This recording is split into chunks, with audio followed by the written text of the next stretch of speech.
Rules for legal pot. State officials went to Colorado, where voters also legalized marijuana last November. But in many ways, Colorado is ahead of us. So KIRO 7's Graham Johnson traveled to Denver to investigate the successes and the failures of a Rocky Mountain high.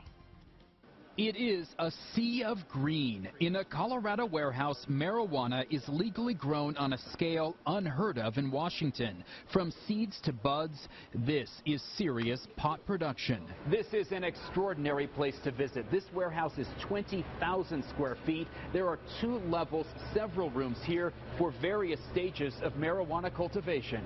To meet the demand for recreational pot, our state will need places like this. There are extra power transformers here. All these lights use twice the electricity of most warehouses this size.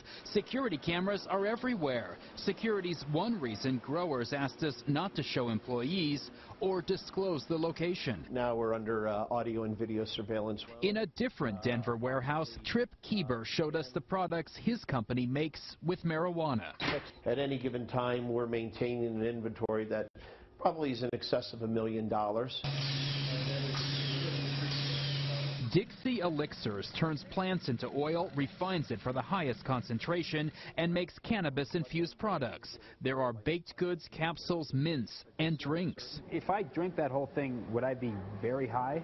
You would be probably euphoric for between a period of probably 4 to 6 hours. Right now, Kieber sells only to medical marijuana facilities in Colorado. As Colorado implements legal recreational pot, Kieber sees his potential customer base growing from 100,000 patients to 1 million consumers. And he hopes to open a similar facility in the Seattle area. Our intentions are to come to the state of Washington as quickly as we're allowed. Voters in both states legalized recreational pot last November.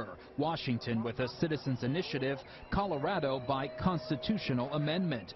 Both states are taking much of this year to figure out implementation. Colorado is ahead in many ways because its existing medical marijuana system is far more regulated.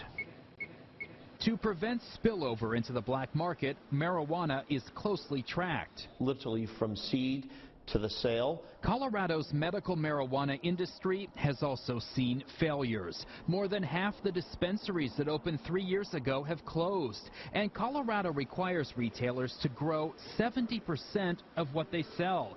Denver lawyer Robert Corey says that restricts the free market and makes no sense. If we superimpose that failed model on a market that's 10 times larger, we're going to fail monumentally. Corey co-wrote the amendment legalizing pot. Colorado's legislature has not abandoned the 70% rule. It will stay in place until October 2014.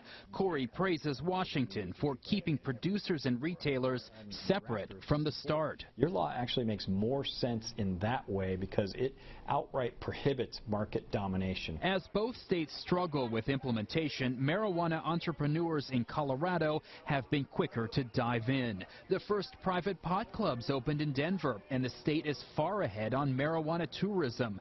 Tens of thousands turned out for Denver's 420 celebration last month.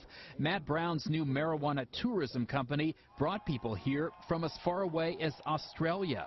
The response has been overwhelming around the world. We have several hundred people already on waiting lists who are just begging us to please come up with the next trip to give them because they're ready to come in. Worldwide attention is focused on both states, together pioneering legal pot.